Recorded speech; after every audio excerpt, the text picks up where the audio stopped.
This is the Other 22 Hours podcast.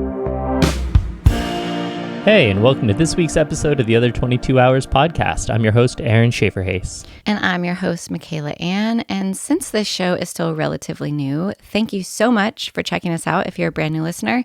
And thank you for returning if you are coming back for more. Yeah, for all of you returning listeners, thank you so much. We know there's a ton of podcasts out there, and we're honored to have you back. If you've been enjoying the show, we'd love it if you would just take a minute and please rate us on your listening platform of choice or on YouTube. They're all a simple star system. You just click 5 stars, 4 stars.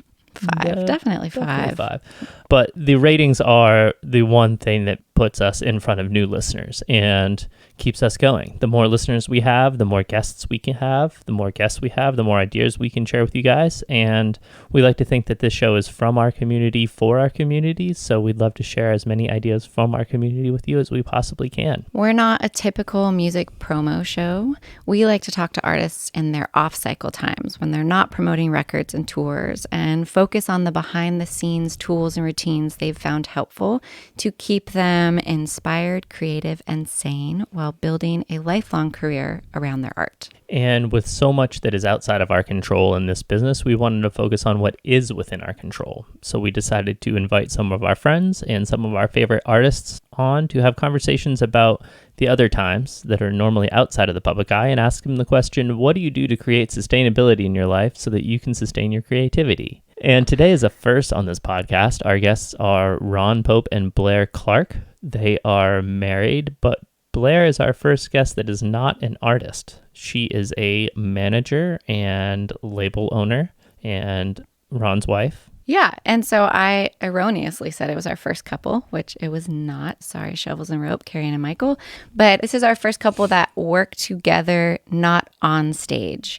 Blair manages Ron, and then they run their record label together and marketing services. So it was really fascinating to get to talk about where art and commerce meet in their relationship and in their personal life and their roles in the music business, building their individual and communal careers. Yeah, it was really nice. We talked more on the building a sustainable career portion of the mission of this podcast, not just about sustaining creativity, but really sustaining the career and the business side of everything.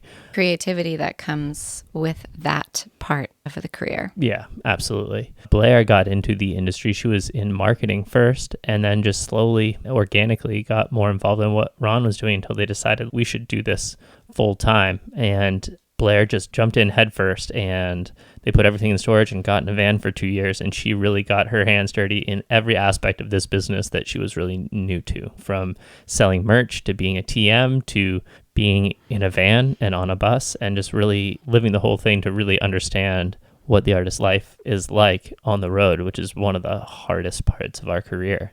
Yeah, we covered a lot of ground of their whole ethos of being a do-it-yourself type of operation.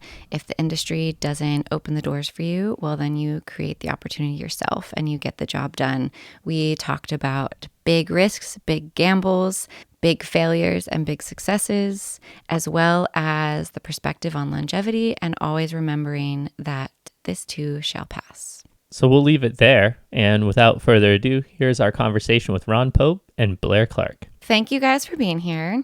This is exciting because you guys are the first married couple who work together who also are parents.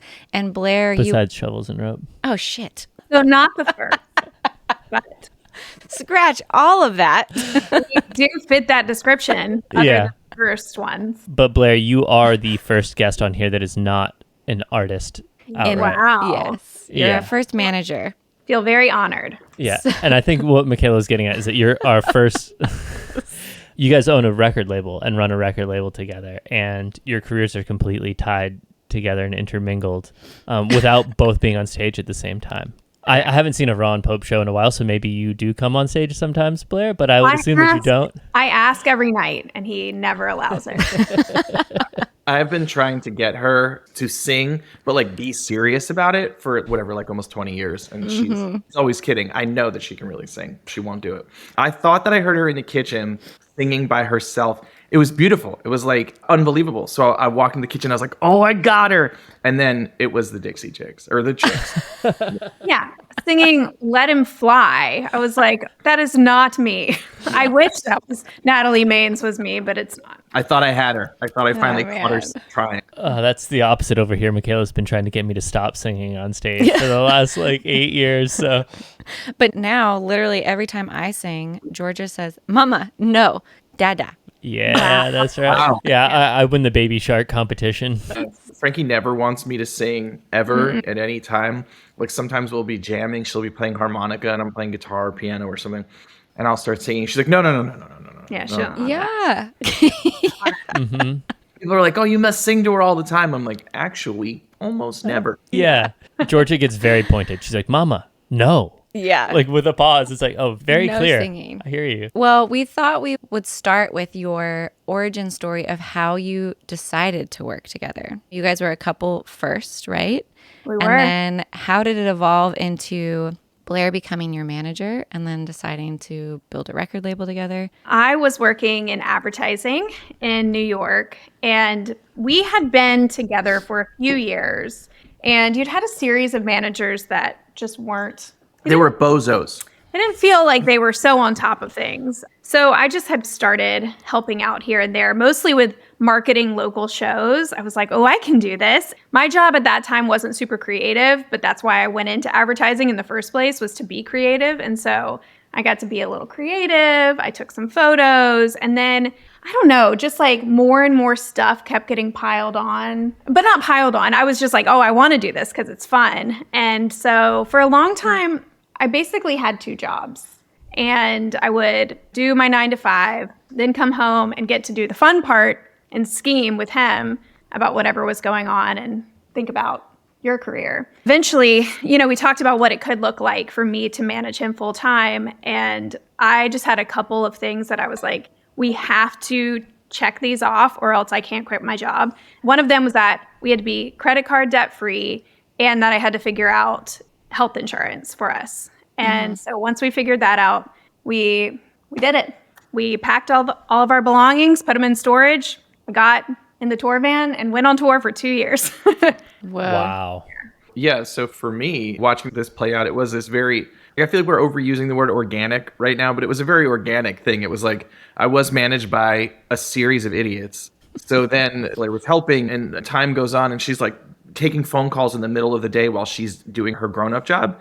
And so it's just like little by little, I don't think we even realized that we were moving towards it. And then eventually got to be where it was consuming so much of her time. And I was away on the road so much at that point that we were like, what are we doing with our lives? If we want to be together, we're apart so much of the time, and we don't have to be. And so it was, it felt very natural. And that's how we got to be in business together to begin with. Yeah. And so I didn't really have a lot of mentors at the time. It was really trial by fire. And I always say, I feel like the best learning experience for me as a manager was to go on the road immediately, because otherwise you have no idea what it's like. It is so hard. And you're living out of a suitcase. You can't wash your clothes or your hair for days on end. And so if I didn't have that really early experience of that, I don't think I would be the kind of manager that I am now. And we're often telling younger people that we work with that when you want to work in the music business, it's important to develop an understanding of all of the different parts of it. If you don't understand touring, or you don't understand publishing, or you don't understand what record deals look like, if you don't have a complete understanding of what people are doing in the music business, it's hard to advise people that you work with because you don't know. And we have seen people who are executives at big companies that lack a fundamental understanding of some of these things. And so I think it's an important part of your education as a person working in the music business to get a real understanding of all of the pockets of the business. I don't know if everybody has to get in a tour in a van. Like Blair did every level of like got in the van and then got on a tour bus. We've flown, we've taken trains. TM'd, I've sold merch. I've carried in all sorts of things to the venue. Yeah, it's true. I've seen sexism play out because I was there. Yeah. You're like, what is that poor small girl doing carrying a guitar? I'm like, I always got the, who drives this big van for you? Me. Mother. Anyways. But I think I don't know if things allowed, but I was going to, and then I pulled it back. So I wonder, I'm trying to imagine a time, we went on a tour once where we did like just the two of us, and it was like trains We went to Europe. We got to the car rental place and they gave us a BMW. And so we got on the Autobahn in Germany in a BMW, just the two of us. I feel like at that point you're driving in my head, but I don't know. I drove parts of that for sure. Because who doesn't want to do that? Yeah. I'm like, that I will sign up for, yes. Yeah. I feel like to be on the business side, that can be such a challenging disconnect between like industry people and the musicians who are on the road, of especially if booking agents, but also managers, if radio promoters, anybody who's like managing or making an artist's schedule, if they don't have the real life experience to know what it's like to be on tour on every level, even in a bus. I've only been on one bus tour and there's still a lot of challenges. I think there's like this, oh, if you're on a bus, you don't have to do anything and you get a good night's sleep. And there's pros and cons to both sides. And I think if people don't understand the wear and tear that happens to your body and your mind, and not understand like building in cushions of rest or recovery, it's really detrimental. And I feel like you see this over and over and over again, especially like new artists are having a big first year or whatever that just get run into the ground because they're like, the person managing everything or booking everything is like, no, we have to do as much as possible. You have to do the 6 a.m. radio show. You have to be at local TV the day after a show, which never even makes sense. But yeah, I think that some people just don't, because they don't have the experience. They're like, oh, they're just driving. They love staying up late, whatever. You can just get up one morning really early and it'll be fine. But really, it is so mentally and physically exhausting on all levels. That's something that I've had to learn to respond to. Like, it's not that your publicist is malicious. It's that they don't understand that even on a tour bus, it's like you're not going to get into your bunk until very late. And so to wake up at 5:30 in the morning to be on a regional morning show is unrealistic if you have to be on the road for an extended period of time. So I have a hard and fast rule that I do not do that anymore, because I have done it enough times that I know it's not in my long-term interests. The most important thing for me, for my voice, is that I get enough sleep. And it turns out that enough sleep for me is a whole bunch. I need to really go to sleep and get like a very serious, it's not like, oh, well, you can go back to sleep after. That's not, my voice is not playing that game. And so I don't do any of those things. If you have to wake up early in the morning for it on the road, I say no to every one of those. And I tell them in advance, because it's not about saying no to the morning show. Like, I'm saying yes to, I know I have to play at night. I've got the meet and greet. I've got all this stuff that I know that I have to say yes to. That's very, very important. That's my job.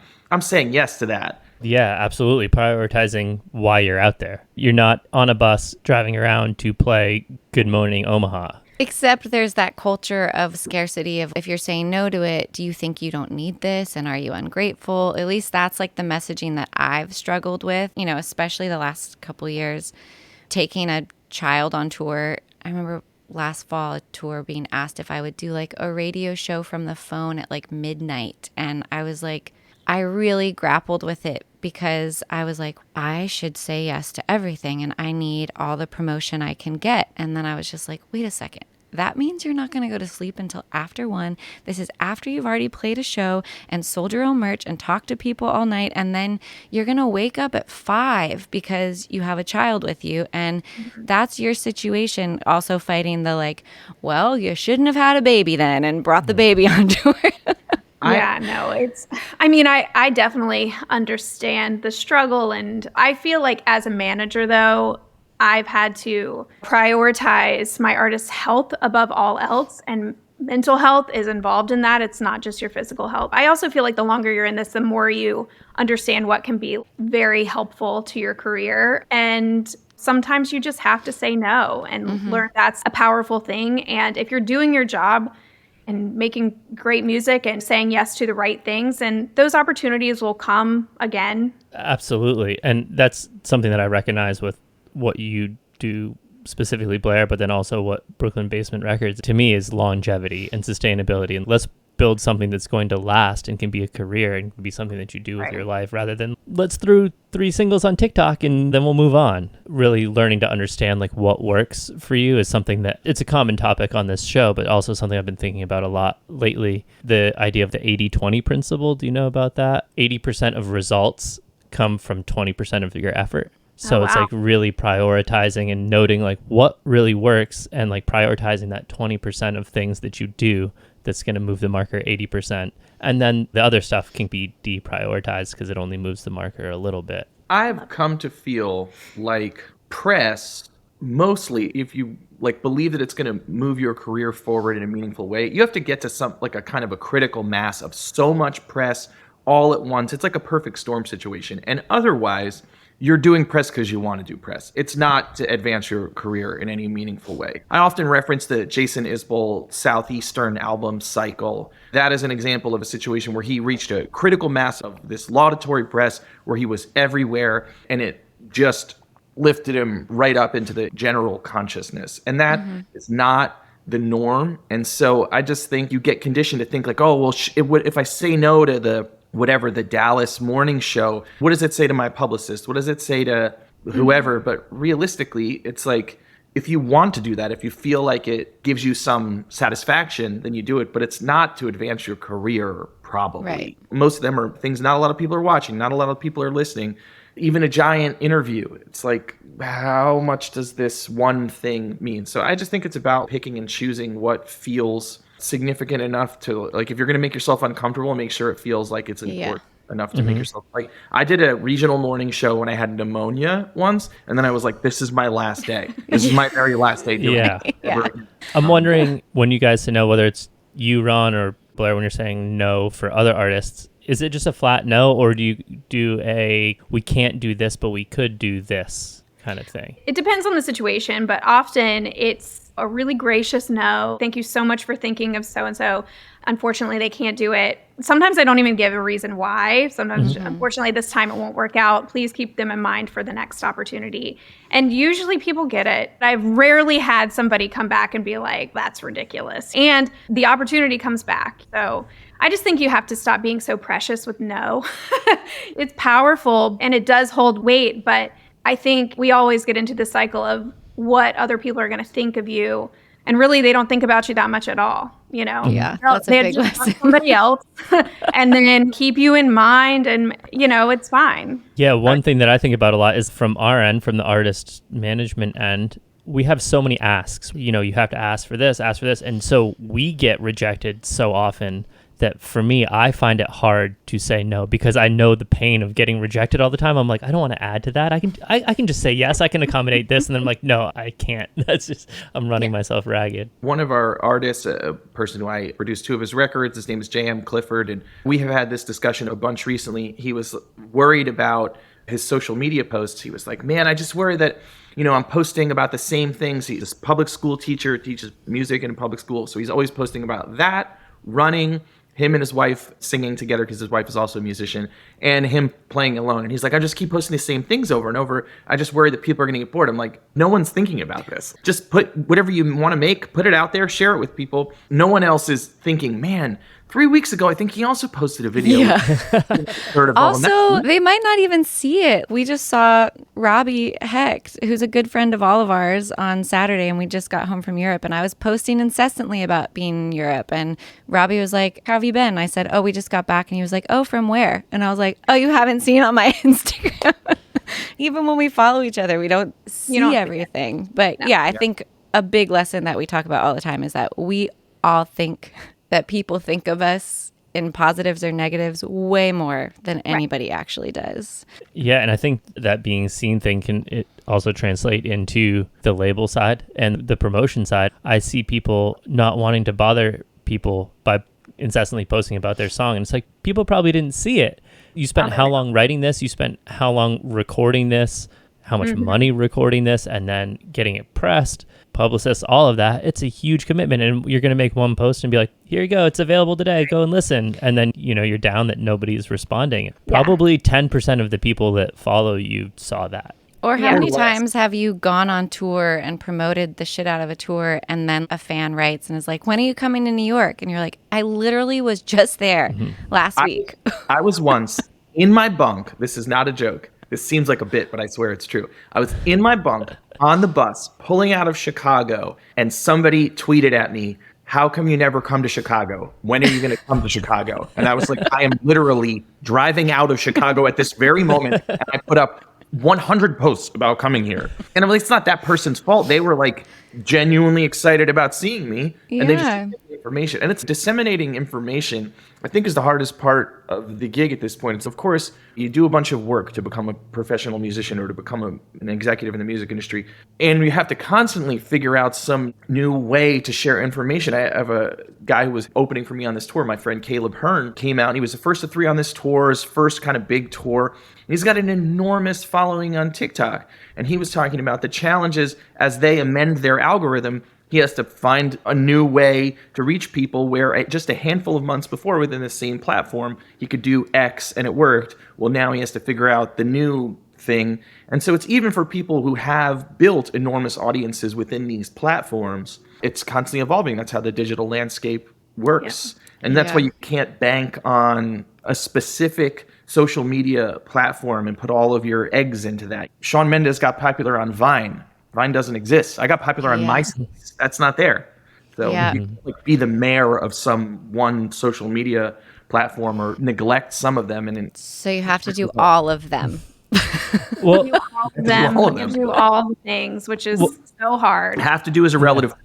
Yeah. So obviously you've built a sustainable career. You are on a bus all over the world now. Hey, so far. And you started on MySpace. It's not there. What have you guys found that worked to keep that going, keep the wind in the sails? Like, how did you navigate that? I feel like this is an answer that most people don't want because they want there to be something like exact, but it is the direct relationship with fans that I think has sustained it. And it's not like you have a massive social media following or anything, but we've grown his mailing list. We've been really intentional about like maintaining these areas where the fans can communicate together and build their own fandom, and being available, not available all the time 24/7 and exposing so much of our lives, but really facilitating an area where they can thrive and support and feel like they're a part of it. Yeah, as an example of this, so we have a group chat. My fans call themselves the Sweatpants People.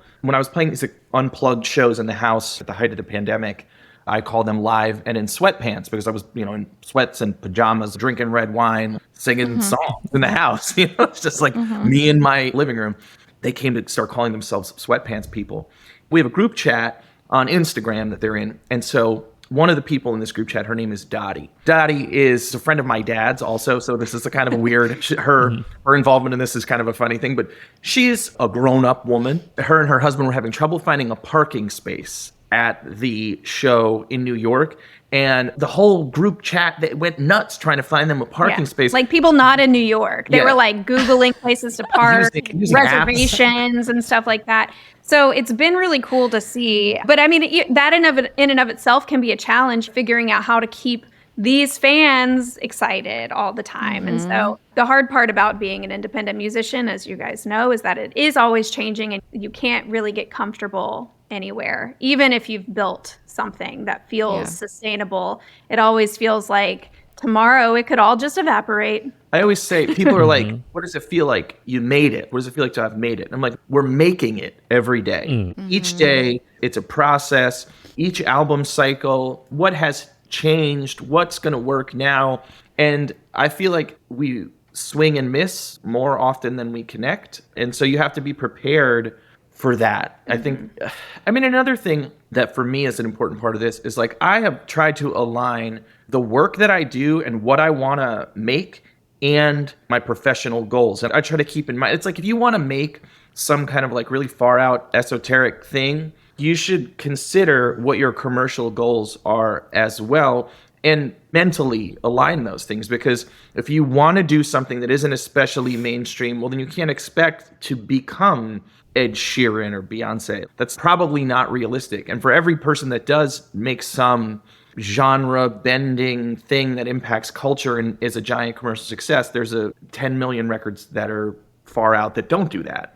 So aligning those things, it makes it a little easier to sleep at night. If you're like, okay, I'm not trying to play in a football stadium. I'm not making stuff or promoting it in a way that is attempting to put me there. So me not playing in a football stadium is not a failing of mine. Right. because I'm not doing the stuff to try to accomplish that. How do you check in with where you're at? Because I like that point of view. A lot of people are like, oh, well, I need to change my art to meet this commercial success. And what I hear you saying is, no, change your metric of what commercial success is for the art that you want to make. So how do you like check in? Do you check in with other people in your scene that are making the same thing? How do you not compare to like, well, I'm not selling out the Ryman, but you're playing complete Alice Coltrane, outer space, free jazz. You sold 50 tickets in Nashville, which is insane, So how do you do that? I'm a big fan of goal setting in general. And if you don't know what a good goal is, try to find a friend or somebody in the same space that can help you figure out what's an appropriate thing to shoot for. Make it fairly tangible. But we don't really love to compare against exact artists. It just gets too messy, and there's a reason why this worked or ours didn't work or something like that. And it just gets too complicated. And the more that you can shed actual comparisons to other artists, the better off you will feel and the better off your project can go, because that can be a really murky place to start to live in. How often do you guys check in with each other on this? Every day. Yes. Talk about it every day, all day. We actually try to set times when we're like, I can't. We were recently in New York on a walk and we started talking about something and it was late. And I was like, I cannot talk about this right now. It is our life and I love it, but there have to be some boundaries to it. And I also, for me, one really important thing, I guess, is we live at the intersection here of art and commerce. That's all of us that are trying to make a living with music. We're right there at the intersection of art and commerce. And I know that I can control my art. That's what I've really spent my life focusing on, is like learning how to create art and to continue to push myself and to try to improve as a creative person. And so that's a place where I get a lot of the satisfaction and value from. And we're working on the promotional stuff. That is our job. We work in the music business. And so I do feel the weight of the success when it works. It feels good. But I try to focus more on the fact that, like, I want to create art that I believe in and that it means something to me and it feels like the very best I can do. And I want to feel like I'm improving. And when I'm doing that, I feel successful even when the commercial things aren't going exactly as I would hope. I mean, because as a career artist, there's ups, there's downs. There's times we were like, wow, this is really happening. And there's times we were like, am I going to need to get a truck driver's license? Like, what's happening to us? I think that sometimes all of that happens in the same day. It's humbling and it's exhausting. And I think that when you enter the music business, as kids, when you want to be a musician, you don't think about the fact that you're going into business and that essentially every musician is an entrepreneur. That's not a thing that I was considering when I was playing my Les Paul through my little Marshall practice amp in my room. Yeah! Like, I wasn't like, how are we going to sell X amount of widgets so we stay in business? And I try to like keep that kid in mind who would be so stoked that I'm here playing music. And am I living that kid's dream? Not really. No, like I didn't accomplish all the things that kid imagined, but it's pretty cool. That kid would be impressed. It wouldn't be everything that the kid wanted, but the kid would be mostly stoked. And I feel like sometimes it's good to check in with that kid and remember I was just a kid playing guitar in my room. And so trying to balance that, like, I love the art and I'm proud of it, because you can't control the commerce part. You can do your best. We work hard at it every day. And it's not just the two of us. We have a staff of other adults that this is their job, that work for us and with us. But you can't focus on the losses, because over the arc of the lifetime of a career, it'll make you lose your mind. I feel like it's easy to start feeling jaded and bitter. When I catch myself feeling those shameful, embarrassing feelings of how come I haven't gotten something that I feel like I deserve? How many millions of other people also deserve that thing that like didn't get? And I think the culture that a lot of us, especially millennials and older millennials, grew up with of dream big and you're special and get what you want and what do you want to be when you grow up, it all fed this idea of career aspirations and goals being, oh, if you're a talented musician, then you want to be a famous star and you want to play these places. And I think a lot of these conversations and what I'm starting to understand more as I get older is how much of those things were deeply what I want and how much was it just like a translation that I learned of, oh, if I sing and play songs, then automatically I should want this thing. And then I feel bummed when I don't get it. And I'm like, did I really want it? Unraveling, I feel like some point in your life, it might happen at different times, but I feel like we've definitely gone through that, where we have to say, what is it that we actually want out of this business? Because our label and artist services business has grown, and sometimes we have to check in and say, what about all this extra work is fulfilling to us? Or can we figure out ways to work in a different way to actually make us happier? Because at the end of the day, that's really what we want, is just to enjoy our lives and not be so stressed all the time. And so there's just no point. And we both, over the course of the past few years, have been up and down, luckily not down at the same time. I don't know what would happen then, and it's terrifying. But in both of those times on the way back up, you're just figuring out what your actual priorities are. And it's really distilling them down into the simplest things at the end of the day. What makes you happy in that moment? I think a lot about, you talked about deserving. What do I deserve? And it's like making art that you believe in, and even making commercial art that you think is something that a lot of people can like. Nobody deserves anything. And I try to remind myself that it's like, there's nothing inherent in me making this thing that makes me deserve something. It's not like, oh, if you do this, then you should get that. You must get that. I used to get caught up in that. The idea that, oh, like, I deserve this opportunity. It's like, well, do you? I have to keep reminding myself that. I know. I think deserve is a really challenging word, because I called them shameful, embarrassing feelings. We're all human and we all have those feelings. But even when I've heard people say it about like something great happens for somebody, someone gets on late night TV or whatever. And when I've heard people be like, nobody deserves it more than them, I'm like, really? We all deserve to feel fulfilled and have needs met and happiness. But like, what is the measuring of who deserves what? So putting it on other people as well as ourselves has always felt like an unhelpful vocabulary term that shouldn't really be used.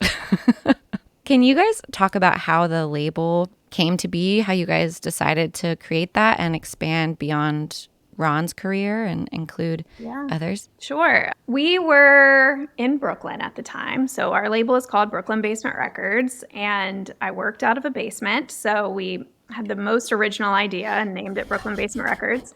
But honestly, like, we'd been through a few of Ron's album campaigns, and people started saying, what you guys put together is better than this major label. And so, not that I felt like what I do could exactly compete, but I was like, if I am putting together all of these pieces on my own and have Ron to help, maybe we could help some other artists. And at that point, I feel like we were independent to a fault. Like, we almost didn't want to accept help from anybody, but we figured out a way to kind of build what we felt like worked within our framework of our careers. And that was really why. We just felt like we could help other people. I was interested in expanding what I did a little bit, and that was it for me. And Blair was already working with some other people in management, and I was already starting to write and produce for some people. And we were encountering situations where, for her, it's like when you hire a manager, the bulk of what you need from a manager is their expertise. They have a variety of skill sets depending on the manager. At the end of the day, the bulk of it is you want somebody whose expertise you value.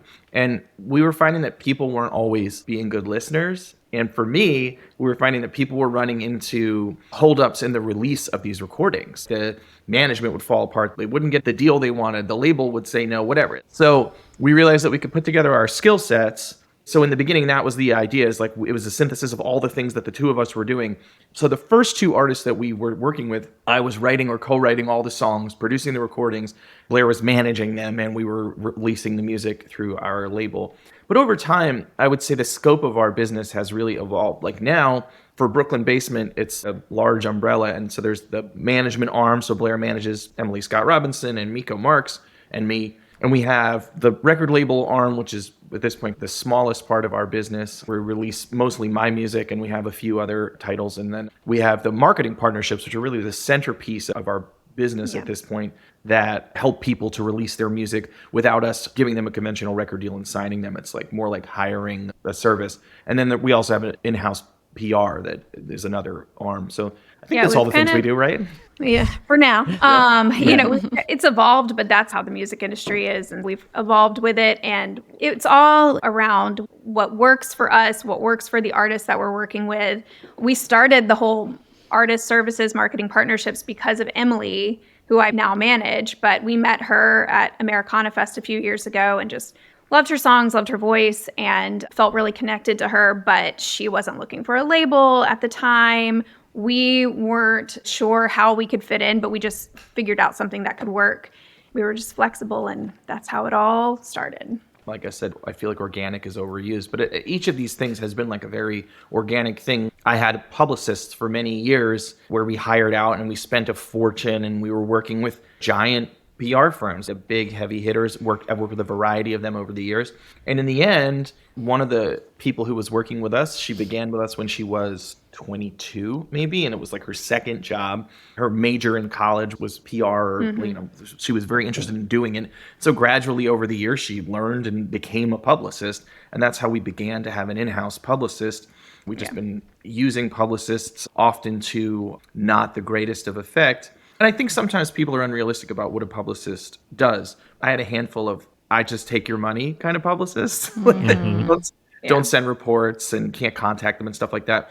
So for us, that's an example of a place where like our business evolved based on a need. Yeah, we saw a gap and we saw something that we could do, and then we could provide people with that service where we knew that it would be done with integrity. And that's an important thing to us. Like, we only say we're going to do what we're actually going to do. We don't promise anything that we're not going to do. And we're always very clear with people about what is possible and what is probable. I can be nothing but transparent, sometimes to a fault, but there's just too many people in the music industry that will just take your money. And so we've tried to create something that felt a little safer for artists that want to stay independent or are on the way up, trying to figure out their place in the music industry, because we've been there and we've done it. We've worked with people that were terrible. We've worked with people that didn't give great results or great communication. And so we've tried to fix that for what we do, but you just got to find the right fit.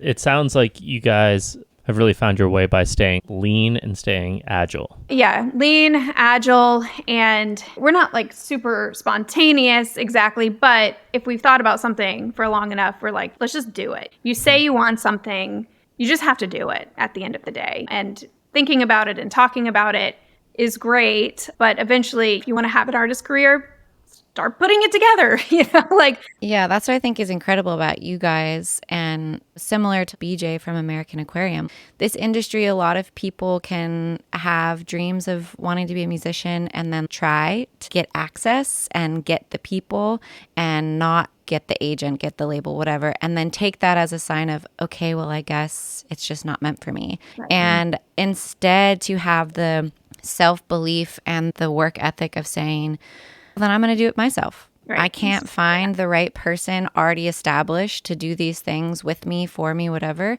Well, then I'm going to do it. That's incredible. And then you guys took it a step further and said, we also want to extend this to other people, which is really community building and a really beautiful endeavor to be coming from like an artist-centric place and create space within an industry that can be really challenging and really harmful. Well, that's really nice of you to say. Oh, shucks, yeah. In talking about that part of our careers, certainly, I didn't have an agent in America for a long time while I was on the road and selling tickets and people were paying attention. So finally, in 2013, I had a friend book me a show in New York. And I was like, all right, this year, we toured in Europe and then we came home and we focused on this one thing. And I played one show in New York, played at Irving Plaza, and we sold it out, I don't know, a month and a half or 2 months in advance. And then I was able to write to all the agencies and be like, hey, so I sold 1,100 tickets in New York and I don't have an American agent. I'm doing all this stuff in Europe. I had an agent there already. Maybe now you want to take a meeting with me? That was one of those things, though, where like I had been on the road in America relentlessly for multiple years, doing hundreds and hundreds of shows, booking them myself, and then just gradually building. Something started to happen, but like it wasn't happening all at once. It was a gradual grind to build to that place. And then we took sort of a calculated risk by taking that one very large show, and it worked. But it was one of those things where no one wanted to help us for years. It just eventually got to the point where it felt undeniable to enough people that they had no choice. The music industry never has chosen me. I never get chosen for anything at all. I can only get what I can sneak in and steal and run away with. And that's it.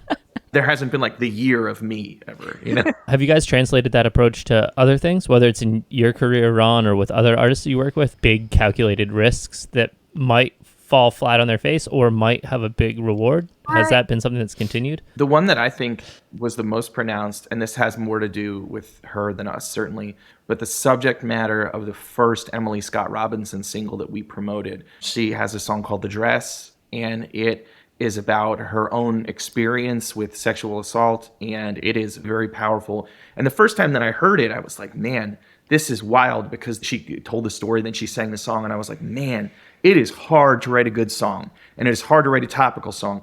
And she wrote a good, like an actual good song that feels engaging all by itself, and then is this wildly engaging topical thing as well. And so we suggested to her that perhaps she could release that as the first single, and that would speak to people who had these experiences and would be something to connect her to a community of folks. And it worked. She was very brave and very open. Y'all know her. She's been on here. She's a light and a force of nature. And so that was an example of something I feel like we could have picked Better with Time or something that was a sweet love song. And instead we suggested that, and she decided to do it, and it worked. It was good. Yeah. And then with Miko Marks, so she is not new at all, actually, country artist and country Americana. And so much of her career and how that she gets fans is through her live performance. And so we leaned really hard on getting her a ton of shows almost right out the gate, and have started building her touring career pretty relentlessly. You know, it's hard, and I understand that it is, but she's really trusted us in these decisions. And she just did her first headlining tour, and it was great. They're smaller rooms, but she was really scared to sell tickets on her own.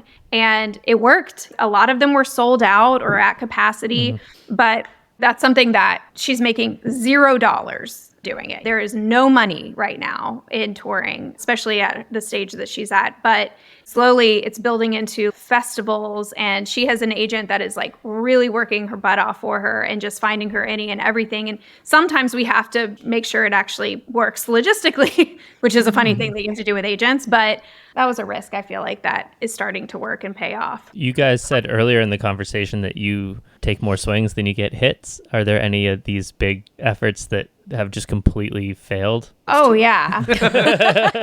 Like, I can think of so many. I don't know. I'm happy for y'all on those successes. That's amazing. But we've spent so much money on music videos, which they're worth 12 people saw. Yeah, we're like, this is the one. This is going to get picked up everywhere. It's going to go viral. And then it performs the worst out of any of them. This wasn't our idea, I will say, but 2016, I went on tour and we murdered. Everywhere we went, we sold out. It was nuts. And we did a lot of kind of 500 to 700 cap rooms. We did Irving Plaza again in New York on that tour and sold that out, which was 1,100. But mostly it was like 500, 700, all sold out all over the country. But it was like a very calculated. We only did 20 or so shows.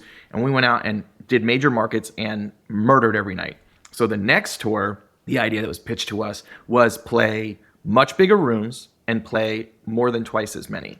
And we went out and got killed, just brutalized every single night, just horrible. And it like altered the trajectory of my touring career. Absolutely. It changed the perception of me in the eyes of the promoters all over the country, because it was a terrible choice. And it's like, when you're in charge, it doesn't matter whose idea it was. We did it. It's ours. Like, so that was an example of something that, if we hadn't been very thoughtful about what we did next, could have ended my touring career potentially. I think a lot of people have that happen to them, where they make a few wrong choices and then all of a sudden they're like, no promoters want me. What happened? We had to rebuild after that, and we were very conscientious about it. So that's an example of time where we jumped off the ship, and we were too far. Try stuff though, and that's the beauty of being an independent artist. Yeah. So how did that tour affect you guys? Both Ron as an artist, how did that feel in relation to your art? But then also Blair heading the business, how did that affect you guys? That's a really good question. That's the first time she's ever said a question of mine was really great. Just saying, I'm honored.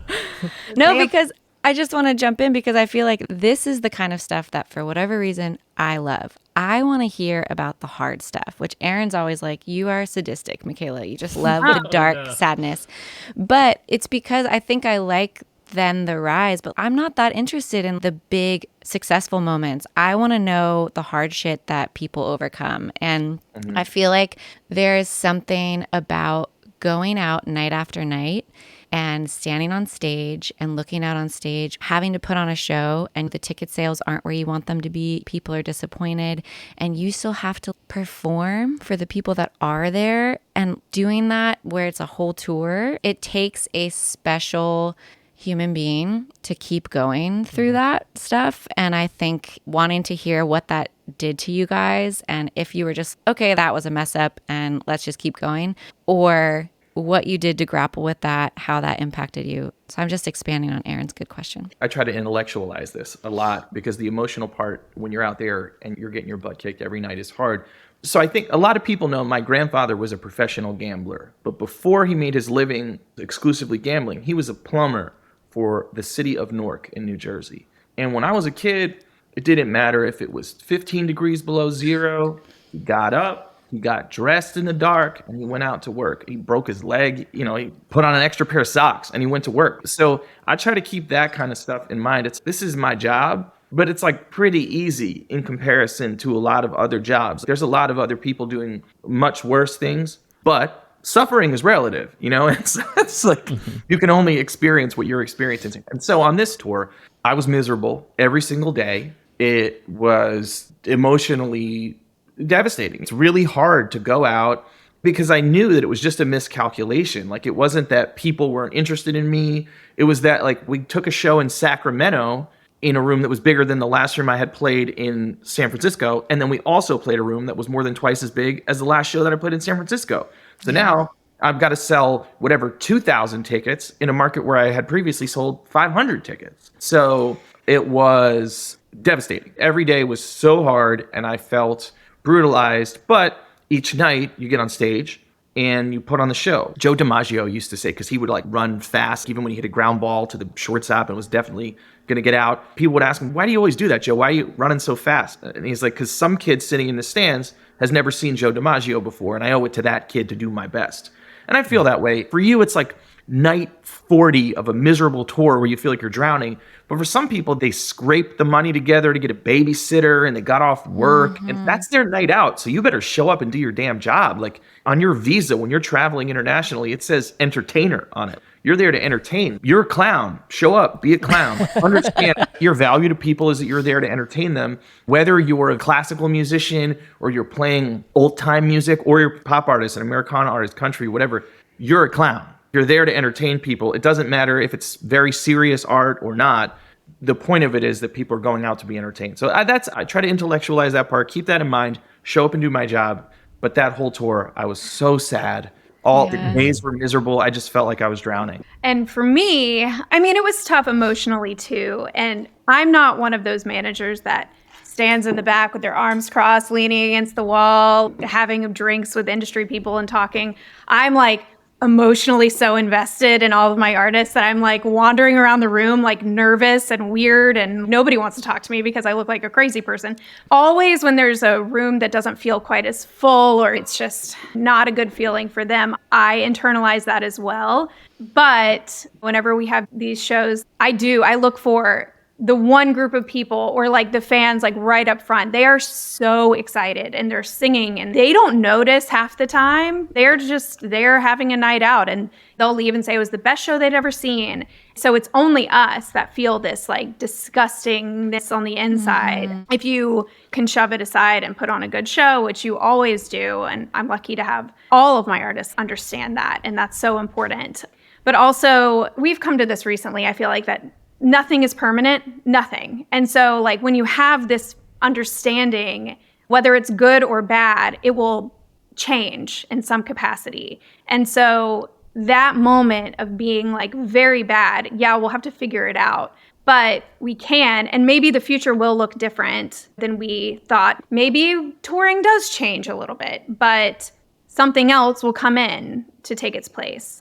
So I don't know if I was thinking all of those exact things at that moment, but we did figure out a way around it. we changed things up. But it was tough. You go from seeing these rooms completely sold out and me trying to find the best angle to take the photo to get everyone in the crowd to going to like the one spot in the venue where it looks like it's full. We're all doing smoke and mirrors at some point. And it's also, maybe you had 500 people there, and if you had played a smaller room, it would have been sold out. But because it was a bigger room, it feels like a failure. So like the expectation and like also our obsession on numbers in this business of what numbers then we think mean, which also is always within the context. It's challenging, but I think what you said, that nothing is permanent, is a really good thing to keep. And I think as artists building your lifelong career, remembering that always nothing's permanent.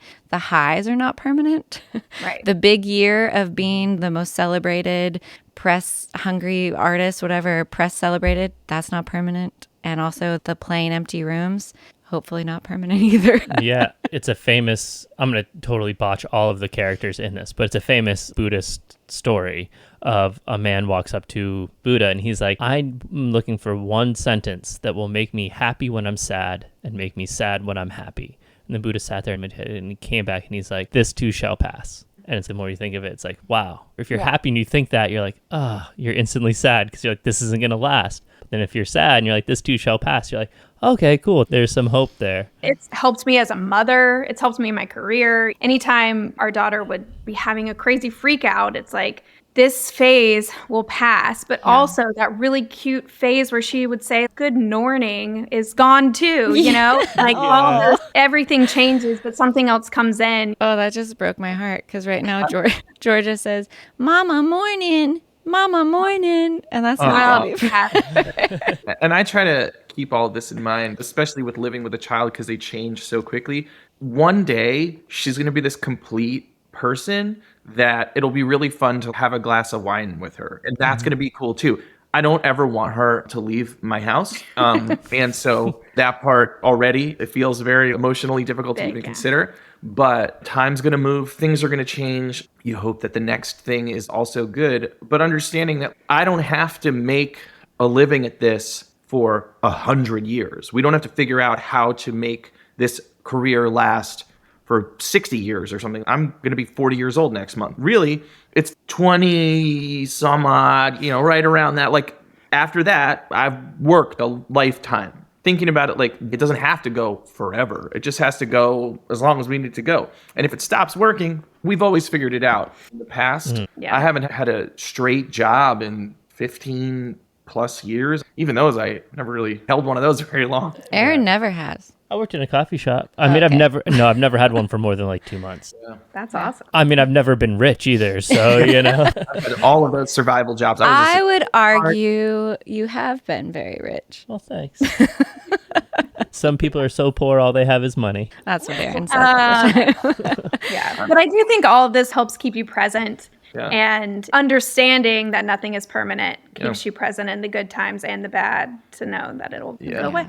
I don't want to get super deep, but I think about my own mortality all the time. It makes you happier. Like if one day it'll go away. Yep, that's full on like Marcus Aurelius stoicism right there. Yeah. That's it. Eventually our time will run out. So. Yeah. That's a beautiful place to say that our time in this conversation is running out. I feel like every time we come to the end of a conversation, because we're very conscious of time, I'm like, there's so many more things I want to ask you guys. So I feel like we're going to have repeats. Also, I'm scheming about wanting to do a series on money in music. And I feel like you guys would be great guests for that. We have lost a fortune in this game. Yeah. We started a podcast, which is a huge moneymaker. I'll tell you. That's what they say. Yeah. People are like, how much money do you guys make on that? Oh, we spend. Yeah. But it fills us in other ways. So Exactly. This basically feels like what we do when we have dinner together. This is way more calm. Yeah, with less children. Maybe instead of doing another episode of the podcast, we should just get a babysitter for our kids and go to dinner. Deal. We almost had a babysitter emergency for this morning, so thank God we found someone. But yeah, usually when the four of us hang out, we have two beautiful little girls screaming trying in the to fall background. down the stairs together. Yeah. Thank you guys for carving Thank out you some for time having in your us. day. We appreciate y'all This was really amazing. having us. So thank you. Big fans of the podcast. Big fans. Can't believe I'm on. Long time listener, first time caller. I'm flattered. I'm honored to be here. I want to say two things. That one, we do appreciate that because we get text messages from Ron with full analysis of episodes, which we really appreciate. And also, Ron, I want to say you did such a great job today because when you and I texted about being on the podcast, I said I wanted both of you. And you said, that's probably a really good idea because Blair has trained me to stop and listen. I was also impressed by the brevity of some answers. Yeah, beautiful job, Ron. Doing my best. Thank you. I'm glad everybody noticed. I did try very hard. Thank you. Thank you guys both for being so honest and generous and giving us your time. Thanks for having All right, us. thank Until you. we'll see y'all soon. Talk to you soon. Okay, All right, bye. see you guys. Thank you for listening to this week's episode of the Other 22 Hours podcast. You can find more info on this episode, including links to things that we talked about, by going to theother22hours.com and clicking on episodes. Reviews go a long way in getting our show in front of more listeners. So if you enjoyed today's episode, please take a moment to go leave a quick review wherever you listen to podcasts. And we'll see you back here next week for another episode.